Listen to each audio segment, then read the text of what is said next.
Ashama harka fuunii akkam jirtanii kabajamtootaa fi jaalatamtoota chaayinaalaa ayyaantu asallaa jiru jalatti argamtan nagaan ku bakka jirtattis naa qaqqabu isiniin jechuun jaaladha. Egaa kaarra yeroo darbee waa'ee manaa baay'een isinitti haasa'aa ture.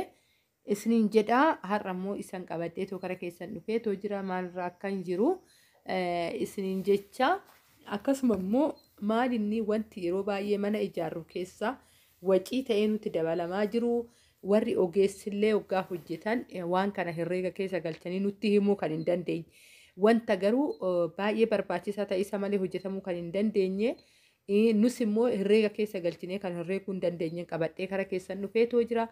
Akkasumas simintollee yeroo darbe ijoolleen daganaan malee nu hojjedhu naan jettaniitoo jirtanii. Kanaafuu ofii kiyyaa immoo miidhagas biteettiin hojjechaan ture yeroo hundaa kaawwaa'ee simintoo guyyaa lamaan yookaan guyyaa takka yookaan sa'a 24 waggaa gad deebi'ee jedhan gaafa deebitanii tolaaltan oluma ka'ee argitan jechuudha. Kanaafuu kana hundaa waggaa turtiin afaan akoostan ni dhageessu. Egaa ka baay'een dadhabee jira. Sagaleen keelloo isinitti jijjiirame jechuudha. Ani dhugaan dubbachuuf warra hojjetu wajjin armaataan hojjedha jechuudha.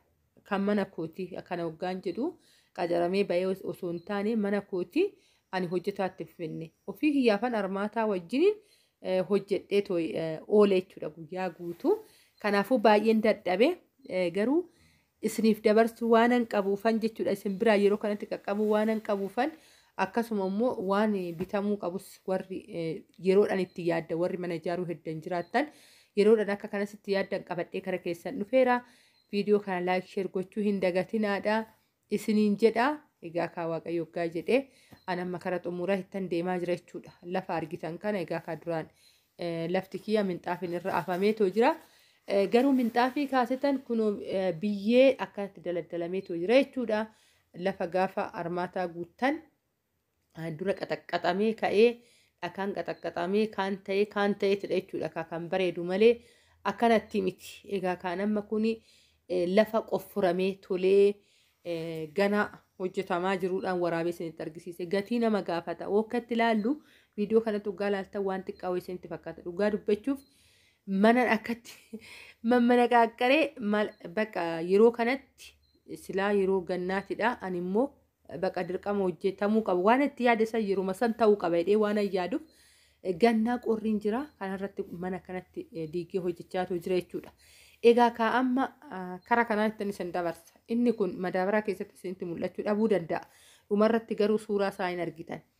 Isa kana ani mana kutaa takkittiidha jechuudha. Mana kutaa takkittiif akkuma argaa jirtan kumtaala 4 buuse. Namni kutaa kana olitti kutaa takkaa olitti hojjisiistan immoo maalidhaa baajoodhaan buusuu qabdu jechuudha. Inni kun maaliin namnillee herreega keessan galchuu atillee herreega keessan galchitu callistee sumateechistu kunoo kanaadha jechuudha. Garagaanti argaa jirtan as gubbaatti inni kun kumtaala 4 buuse. Amma namni kana gaafa hojiitti seentu kana eenyumtuu goongumtuu amma gurguddaa kara biraatti gizee fidan zim jedhanii walitti haran jechuudha. Garuu warri hojjetu akkatti addaasi guursisa. Akkuma argaa jirtan kana ijoolleen na gargaarte kunoo addaan gurguraa jirra jechuudha. Kana gurguddaa ta'e kara tokkotti kun immoo ittiin armaataa rukutanii isiniin jedha. Isa gatiin isaa hoo meeqa jettanii na gaafachuu dandeessan. Egaa kan makiinadha isiniin jedheera. Kutaa takkattiidha. Ani kutaa takka hoggaan jedhu madaabaraa 4 kan kutaa saaloonii tokko bichaadha. Kanattani ani kumtaalan buuse. Garuu namni immoo kara guddaa ijaartan immoo makiinadhaan buustu jechuudha. Ani boruu ganaa kan isa kutaa hirribaa immoo ganaan buusaa jechuudha. Makiina siffitu kanaafan kumtaalan baasee jechuudha. Ani kanan kumtaalan hojjedhe. Maal hojjettaa mana qalamiin dibamee jira jechuu dandeessan. Akkuma argaa jirtan kana jechuudha. Kun armaatadha. Ganaa laqallaqama jechuudha. Kanan hojjisiisaa jira lafa haala kanaan. Kara tokkoon waggaa isinitti mul'ate ta'e jalqabameetu jira. Xiqqoo ishii akkuma argaa jirtan kana kun armaatadha. Kan duratti sun kana malee hin bukaa'u jechuudha. Inni dura isinitti argisiise simintoo maalinni garagaanti sun kana wajjin walitti bukaa'ee dura daraddaramee ka'ee kun jechuudha. Kana wajjin simintoo ashawaa jedhee walitti sadiin kun sukkumamu malee inumaayyuu lafti hin bu'u armaataan hin bu'u jechuudha. Isa kana garuu herreega keessan galchinu. Garuu makiina yookaan dirqama makiinaa finnee galabbachiisna isa kana jechuudha. Isinitti mul'atee ta'e yaada garagaantidha yookaan naannoo biraatti waa jedhamuu danda'a. Isa akka biyyee diimaa yookaan akka dhakaa diimaa waan akkasiisan jechuudha. Kanarratti mana waggaa ijaartan maatii keessanillee reekni ta'inatti dabalame jettanii too yaadda. Maaliif gaafa bira dhaabbatanii too idaa namaa maalan argam warri biyya alaa taa'ee mana ijaarsisu herreegnatti dabalame kan herreegame caalanatti dabalame kan jedhu qusaaqusa akkanaa kana warri hojjetu ogeesson keessa hin galcha yeroo baay'ee jechuudha. Dhugaa kuni garuu odoo baajoodhaan bu'ee gatiin isaa guddiidha. Kumtaalli takkattiin iyyuu birrii dhibbaadha jechuudha. Kumtaalli takkattiin birrii dhibbaa kumtaala 4 waggaa fiddu 400 ta'u makiinanoo kumtaala meeqa qaba jennee gaafa tilmaamnu eessa deema jechuudha. Kuni maatii keenyaafillee yaaduu qabna jechuudha. Yeroo tokko waan akkanaa kana gizee mana ijaarru herreekni nuti hin beekne wanti dhoksaa ta'e baay'ee nutti dhufuu danda'u jechuudha. Kanarratti gaafa mana hojjisiisnu wanta baay'eetu jira. Meeshaalee dabalataatitu jira, nama dabalataati jira.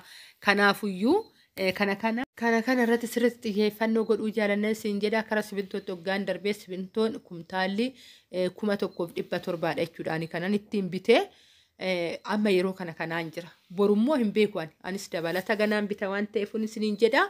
Egaa ka viidiyoo tana hin jaalattan jedheen abdii qaba. Warri turtiin afaan gootan guddaa isaa galatooma.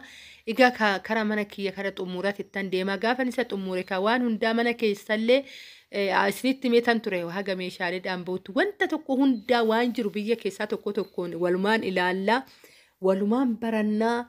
Wanta biyya keessa jiru informationii simbiraan gahuuf duubatti hin deebi'u. Viidiyoo kana like share gochuu hin dagatina.